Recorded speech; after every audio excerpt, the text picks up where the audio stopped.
the defendant is present. Jury is not present. There was a motion filed by the prosecution, so although we're still in the defense case, we'll hear that motion at this time. Thank you, Your Honor. The state did file that motion because the state strongly feels that the defense has opened the door to allowing the Sorensen Forensics Laboratory DNA analysis in. And what makes it so significant is when the defense expert opined that a male could not have worn the pair of blue jeans in question because, one, there's no penis bulge, in addition to the length of the jeans and the markings on the legs of the jeans, which would indicate that a person that is not the defendant's height would not have worn those jeans. That draws directly into question, or that is rebutted directly by the forensic evidence, the forensic physical evidence that at this point is not in dispute. And what's significant about the forensic evidence, first of all, for the defense expert to say that a male didn't wear those jeans, especially a male that's not 6 feet tall like the defendant is and weighing what he weighs, is significant because the physical evidence shows that not only did a male wear those jeans, but that male was the defendant. And the reason that is, the reason it's so impactful with respect to the DNA evidence, the evidence was found on the waistband of the subject blue jeans. And the match was that of the defendant. If the evidence, I can see an argument being made if the evidence were found on the cuff or on the outside or in a position or in an area where somebody, including the defendant, could have touched the jeans, that's different from actually wearing the jeans. It's already been testified to by Tony Earls and some of the other witnesses that they do, I guess, take samples of the waistband because that's the area that would most come into contact with a person who would be wearing that particular clothing. In this case, it would be the blue jeans. So the fact that the defense knew that there was a match within the waistband of the defendant and yet present evidence that a male could not have worn the jeans with an expert, the state strongly feels, Your Honor, that the door has been opened to allow that. If not, as the state states in its memorandum, it would be akin to perpetrating a fraud upon the jury to try a fact, and upon this court too, knowing that that evidence has been excluded. So now they feel it's open door to bring in an expert to say, oh, by the way, a male could not have worn this. I mean, whatever it takes to distance the pair of jeans away from the defendant, they have done, knowing again that at this point it is undisputed that the waistband contained the defendant's DNA. It was a match to it.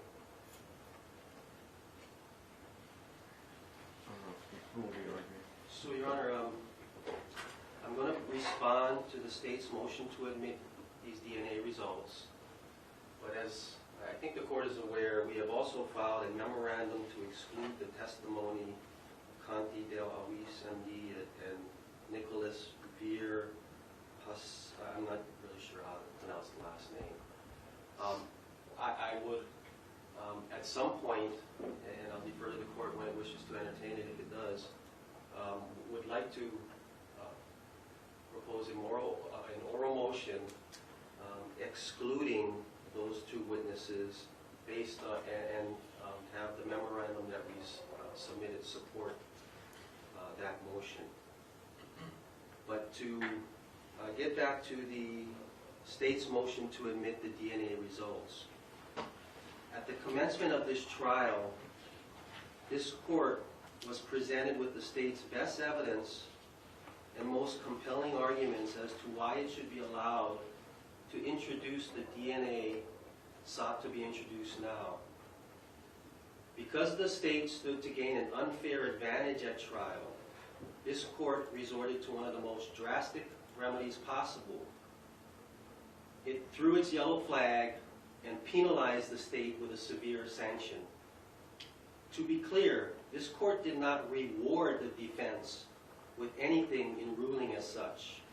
This ruling was a sanction, a consequence resulting from the state's action or lack thereof, and and based on Mr. Capobianco's entitlement to a fair trial. Nearly half a year later, the state now stands in front of this court, now for the second time in a month, asking it to effectively reconsider its ruling. The state now seeks to be rewarded, both procedurally and substantively, by seeking the admission of evidence which necessarily prolongs this trial for the defense to play catch-up with DNA-related witnesses, and which previously was deemed inadmissible as a penalty. I am almost at a loss to even respond to such a request.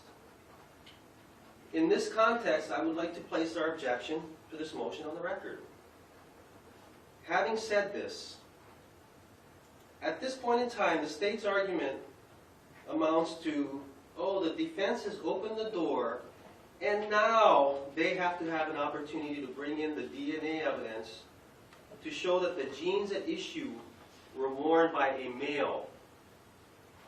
Your Honor, they have been trying to present evidence that these jeans were worn by a male since the moment Mr. Rivera moved a picture of them into evidence. Since we know in view of his overall presentation that Mr. Rivera always intended to argue that the location of the jeans' button is, according to him, evidently an indicator of whether they are made for males or females. More pertinent though, the state has known, one would assume, from the beginning of this case, that without the use of the excluded DNA evidence, it would somehow have to evidence that these jeans were worn by Stephen Capobianco, a male, if in fact their theory is that he was wearing those jeans. They have apparently attempted to do this in their case in chief by presenting, at the very least, the DNA in the waistband thereof to some level, that the DNA in the waistband of those jeans to some level matches the DNA of Stephen Capobianco. Again, a male. Why is the state acting now like it has such a compelling need to present evidence that a male wore the jeans at issue? And that it's now so compelling that the penalty against them should be disregarded and all their actions leading thereto forgiven. Why now? Because the defense disagreed with them? Can we just spend a few seconds on the implications of what the state is suggesting? Because they were sanctioned with the exclusion of evidence, the defense is not allowed to deny anything that the state presents in their case in chief?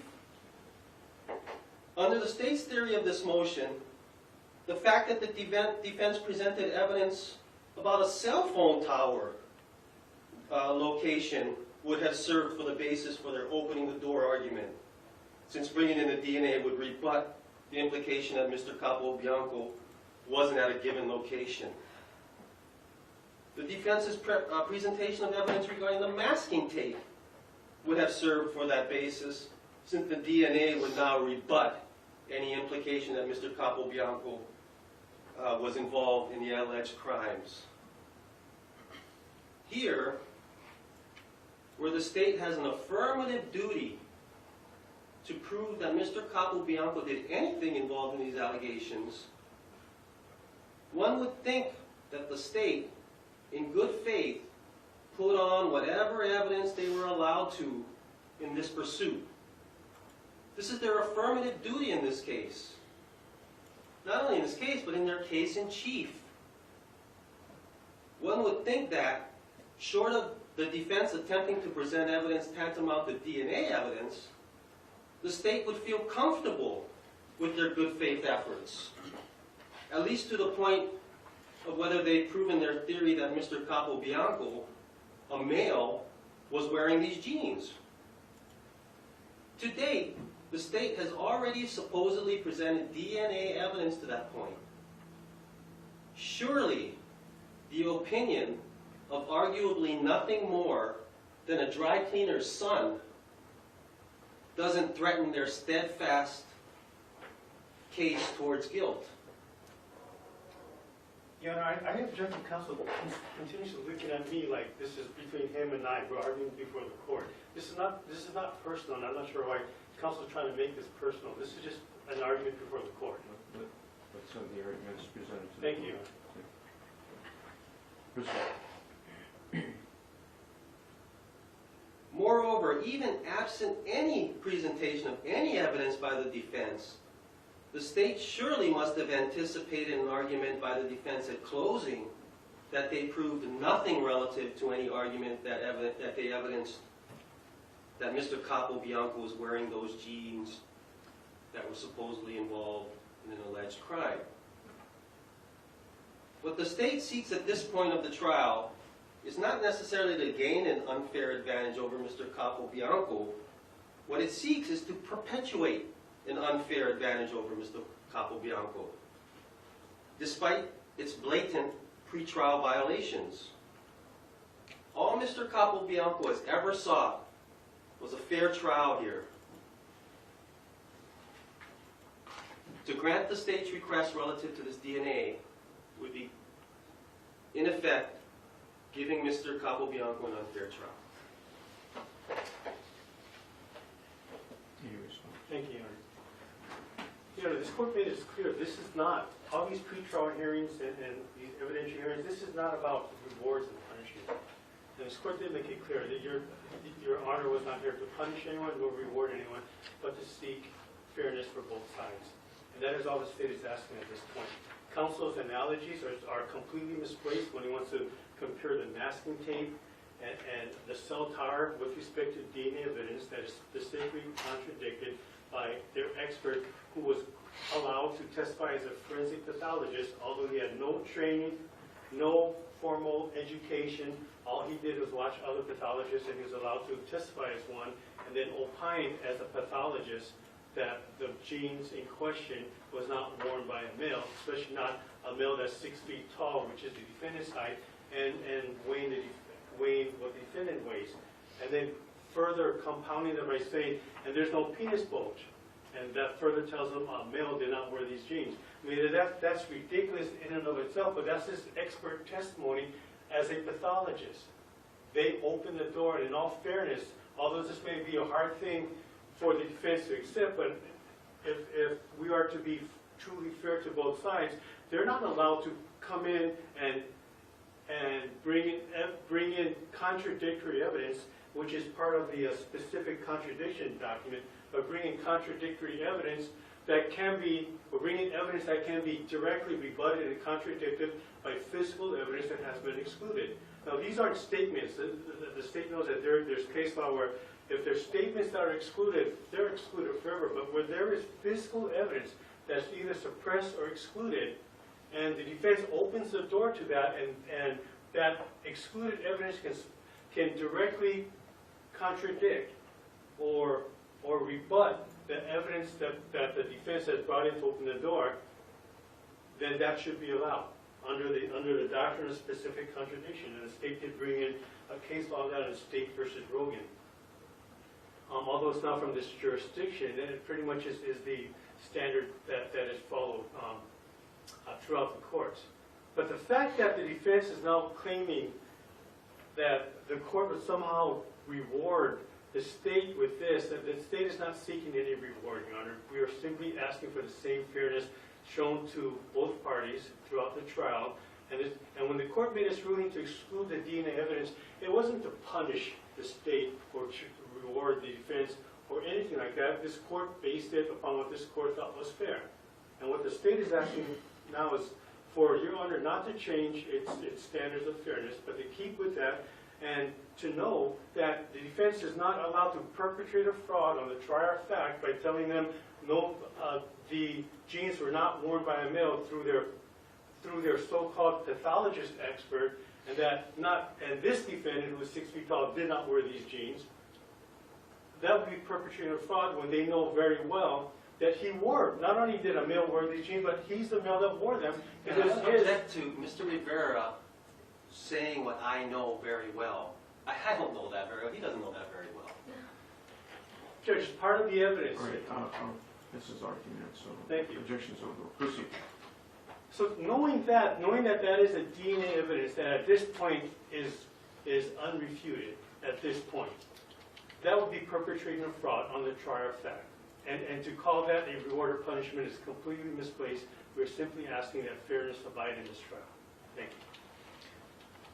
All right, let me ask a couple of questions here.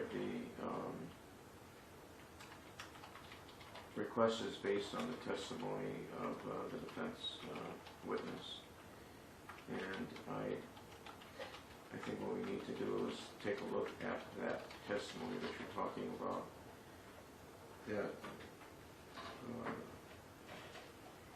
gives rise to the argument that the door has been opened. Specifically, what testimony are we referring to? I mean, in other words, I don't know if you folks have the transcript yet or not, but The transcripts just came in, so we did just receive them, I think, at the end of last week. so let's look at specifically what the record says concerning what you say results in the opening of the door. Your Honor, if I may indulge the court too, we do have a witness that was flown over from North Carolina at the last minute, and he's scheduled to leave tonight at 11 p.m. We're hoping if we could take care of that witness as well. He needs to be home before, the holidays are coming up. Yeah. He came at the last minute. I can represent that even if the court allows that witness, we are not prepared to cross-examine, having been given notice. The earliest notice we were given of that witness was last Thursday, and we cannot reasonably be expected to have jumped as high as the state. Ask the state how high he wants us to jump as of Thursday. I get you. We have made That's a reasonable beautiful efforts to argument. address You know what, their efforts. we're talking two things here. All right.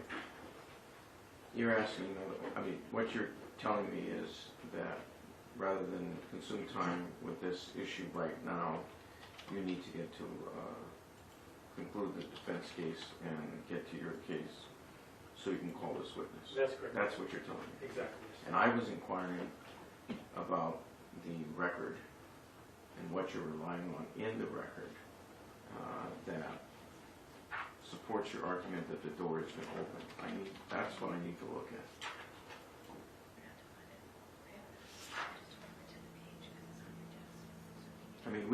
I don't have to conclude the hearing on this at this moment, but I need to look at the record that you're saying supports this so that I can consider your request. I want to make sure that I do that. Can we have our transcripts run over to court? We have it online, but we want to give it for the hard copy. That's fine. That would be helpful to the court. Your Honor, I just need to make this clear, because it seems like the state is asking to be catered to again, to shuffle witnesses around to their liking. We strongly object to the presentation of the witness they brought over, because we are simply We're not there yet. Please. Right now, what I'm on is what in the record supports this motion, or doesn't support it, depending on what the record says.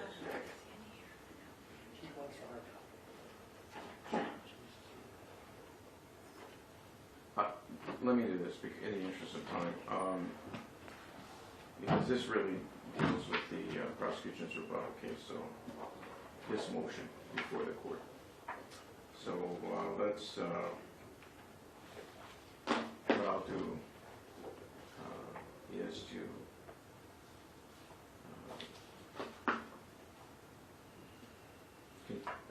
have a further hearing on this, and once we've concluded the defense case, because we're really talking about rebuttal evidence at this point.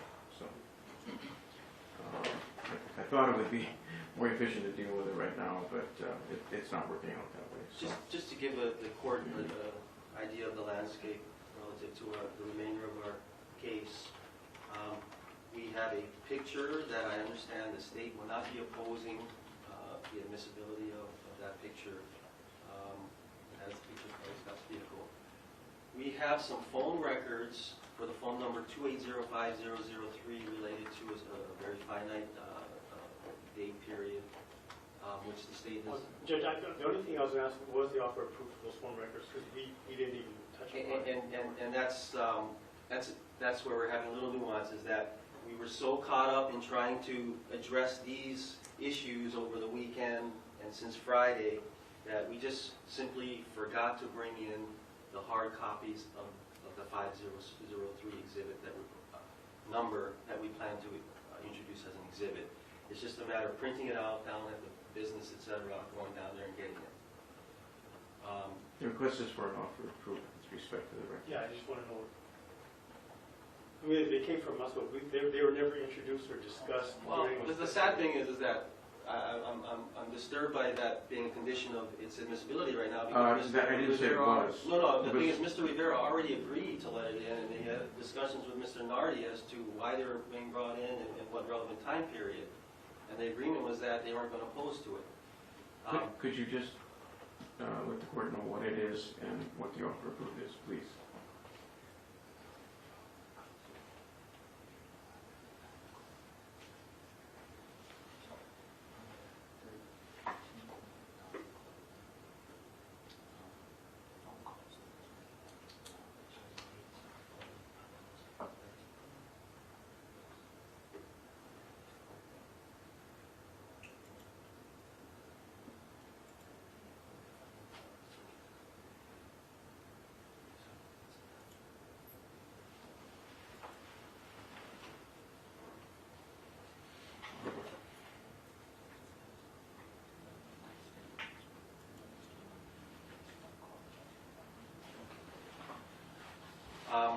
The proposed phone records are of the phone number 2805003 for the time period of the date of February 13, 2014. The offer of proof is that it's probative relative to, at the very least, Phaedra Weiss's testimony as to her location during that relevant time period. That phone record is of Phaedra Weiss's phone, and she has testified that 2805003 was her phone number during that time period. But Judge, at this point, if it has to do with location of her phone, then the expert has not testified to that information. So I don't know how they're going to. So I may have misspoke. It doesn't necessarily do with location. It has to do with timing of calls. My apologies.